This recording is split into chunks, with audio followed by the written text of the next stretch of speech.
Aloha and welcome to the Embodied Healing Self podcast with your host, Jen Mons. Each week, join me for soul-inspired, conscious conversations around embodied healing and awakening to your soul's purpose. Thank you for listening in. Hello, friends, and welcome back. Thank you so much for joining me again this week. So we're going to dive into a topic around healing the physical body by understanding the truth around seasonal allergies and what that looks like for us in our lives. And because as a health coach, I know that there are many people that are uncomfortable right now, I like to refer to this topic as goodbye flu, hello pollen. So I absolutely love spring. I love the wildlife. I love the flowers. I love planting a spring garden, and I love everything about it. It wasn't too long ago that I absolutely dreaded spring. I'm sure you can guess the reason why, because of the pollen. Years ago when my family moved to Jacksonville, my older daughter, within a few years, had a couple of years where she really struggled with her allergies and her asthma. And after going through to several specialists for a couple of months, the first year that we experienced it, I was often told that the area that we live in is known for being one of the worst areas in the country to live in for allergies. And I thought, oh, great. My husband and I moved here for his dream job. We're going to be here for the next 25 to 30 years. And now my family is going to have to suffer from allergies. But I was wrong, because we no longer suffer from allergies.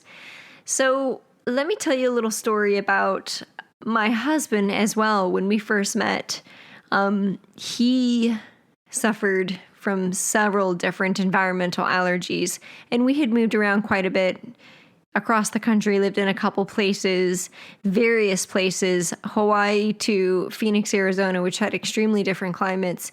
And no matter where we were, he always suffered environmental allergies. He took daily prescription allergy medication to help him with his allergies, which of course helped minimize some of the symptoms, but didn't help all the time. And it wasn't until my second daughter was born, after struggling through asthma and allergies with my first daughter, that we really began to raise awareness on how food, diet, and lifestyle affected our immune systems. And so one of the changes that we made in our family was to eliminate dairy within our family, because it was very quickly obvious that my younger daughter, while I was nursing her, was extremely sensitive to the dairy that I was consuming in my diet, which at the time was very high because I was a vegetarian, so most of my protein was coming from dairy. And as soon as I removed the dairy from my diet, which of course I at the time didn't think I could ever do because I was like a cheeseaholic, as soon as I removed the cheese from my diet, no joke, within 2 weeks, our lives significantly changed. We went from a colicky baby to a happy baby. And quite honestly, she's never been sick, never been on antibiotics. She's a very healthy kid. And I really attribute most of that to just knowing that dairy was a sensitivity that she had. And as long as we keep it out of her diet, she pretty much maintains a pretty good immune system. So what was interesting about all of that was, since the whole family decided to remove the dairy from our diet, my husband started to see tremendous benefits in his health as well. And the point of this story is just to think about the idea that maybe some of your environmental sensitivities could be due to the fact that if you have chronic inflammation in your body because of some of the food that you're eating that can cause inflammation, then your body's going to be constantly fighting an internal battle with chronic inflammation and become a lot more sensitive to the environment. And you really won't find out that something is sensitive in your diet until you completely remove it from your diet.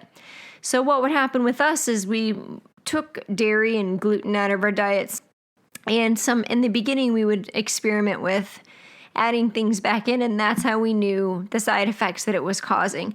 So for example, if my husband would have like a bite of ice cream or a piece of pizza, there's always like a threshold you could figure out. But if it was one piece, he'd be okay, but 2 pieces was over the threshold, too much cheese, then he would start to get itchy, watery eyes and sneezing from dairy. And most people would associate this with environmental allergies. But what was just happening is that the food that he was eating was just creating inflammation in the body. And really, all allergies are a disorganized immune system within the body anyways. So it's just food for thought to think about. If you are a longtime sufferer of environmental allergies, then you might want to consider cleaning up your diet a little bit, especially in March when we've got a lot of pollen going off everywhere where we live. So I pretty much treat allergy season just like I do cold and flu season. And I have my 7 favorite tips that I'd like to share with you that help to get us through allergy season.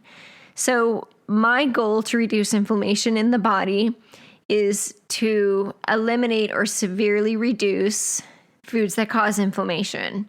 Now, most of these foods are generally wheat, soy, corn, dairy, eggs, nuts, and of course, sugar. So another area of support that I like to consider when I'm thinking about my diet during spring is to support and nourish the liver and kidneys. The liver and kidneys are crucial for immune system function, also help to reduce inflammation in the body. So my 7 favorite tips are: number 1, adding in more nutrient-dense, organic, raw, plant-based foods into your diet. So this is really just where smoothies and juices can come in handy if you're not somebody who prefers to eat a lot of fruits and vegetables, or maybe you're somebody who doesn't digest vegetables well. There's a lot of different options here. Of course, just a simple salad every day can also help as well. But trying to consume raw fruits and vegetables helps to reduce inflammation. Now, if you are a person who is sensitive to digesting raw vegetables, particularly because they can be harder to digest, then there's always the option of juicing or just lightly blanching or cooking your vegetables before consuming them. Number 2, minimizing prepackaged processed foods. So these foods really have, for the most part, very little nutritional value. Now, occasionally you can find sprouted whole grain foods that can add some nutrition to your diet, but for the most part, on average, most of the processed foods that the average American family is consuming has very little added health benefit or nutritional value to it. So really just working on minimizing these processed foods. Most of these processed foods contain one or more of the high inflammatory foods that I listed earlier. Number 3, cooking and eating healthy meals at home. So this can be a challenge for everybody. I know in my family, springtime means the addition of soccer into our schedule. So it really comes down to just preparing ahead of time. Maybe you take an hour or 2 on Sunday to prepare something to get you through the week for when you know you're going to have late nights with after-school extracurricular activities. Of course, the idea of salad in a mason jar is always a great go-to meal that is easy and delicious and nutritious. So really just having a plan to avoid those late nights of walking in the door close to bedtime, right before homework has to get done, and not having prepared any meals before then. Because what will often happen is you'll either stop somewhere on the way home, or some families even opt to order out. Now, if you find yourself struggling with this, there are several also options of healthy food delivery services that I would recommend over eating out, which I have done a blog on locally in the Jacksonville area. You can search best places for food delivery services. Next, we have scheduling in some relaxation and meditation time. This could be a whole nother podcast topic, just the effects of stress and inflammation on the body. So really, again, just the focus of reducing inflammation on the body by reducing stress.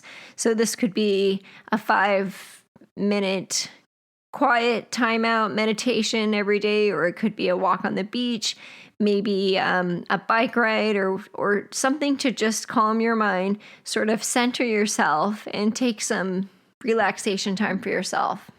Number 5, reducing sugar. Of course, again, I can't stress enough that sugar is the enemy for all of us. So number 6, make sure you're exercising, getting outside and having fun. The weather's beautiful.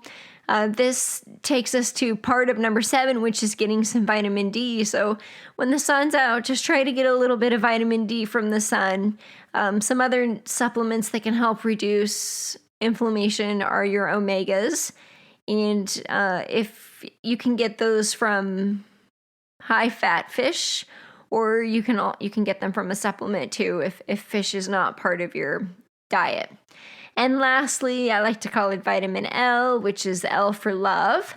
And this is really important just in life in general. Vitamin L is just having healthy relationships with people. So as you can see, the tips for staying healthy through allergy season are a little bit similar for tips in staying healthy through cold and flu season. It's really about just, monitoring your food intake, being aware of how food is affecting you, reducing or eliminating foods that cause inflammation, and just making sure you're taking time out for yourself and to maintain healthy relationships in your life.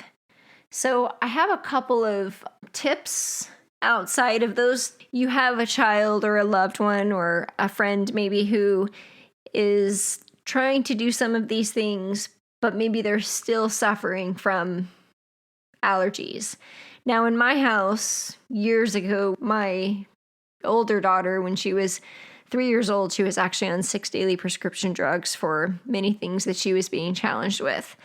And that only lasted for about a year or two. We slowly weaned her off of that by just adding in nutritious food into our diet and going completely holistic with our health, removing toxins from our house, and just really eliminating anything and everything that we could that could cause inflammation for her. And it really paid off for us.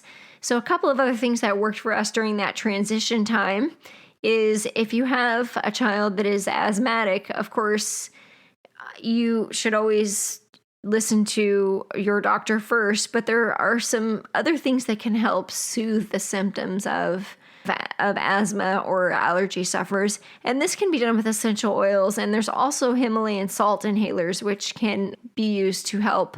So, of course, there's also the use of a neti pot, which is another way to clear the nose with salt water. And there are also some saline nose sprays with xylitol in it that can also be helpful just to clear out the pollen within the nasal passages and help keep them clean and make it easier to breathe. Lastly, my favorite is the use of essential oils. Now, there are many different essential oil companies out there. You just want to make sure that you're using one that has a certified therapeutic grade is the grade of essential oil that I use. But I would look for something that's wildly organically crafted, or do some research on where the resources come from that are used to make essential oils. My personal favorite company is doTERRA. They have a really nice oil that's called Breathe that can help to relax the nasal and lung passages during allergy season. So those are just some other things to look at. And of course, you've probably heard that local honey can help to expose the body to the pollen that is in the air and build up your immune system against local pollen. So I also recommend checking out your local farmer's market and checking out the local honey or bee pollen or propolis extract that you can get your hands on. So that's it. Those are my tips for staying healthy through allergy season. And if you're looking for support, inspiration, or education on how to reduce or eliminate your allergy symptoms this spring season, along with the many other added benefits, then I invite you to check out www.jenmons.com/spring detox and join the community of thousands of people who have created changes in their life, improved their health and well-being in many different ways, including eliminating or reducing seasonal allergies. And join us through the month of April.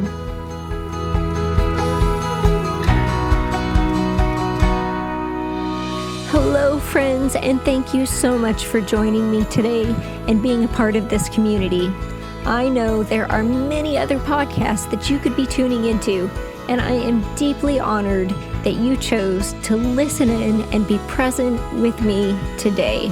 I love and cherish and appreciate you, and I want to invite you to join our tribe and Facebook group under jenmons.com/connect.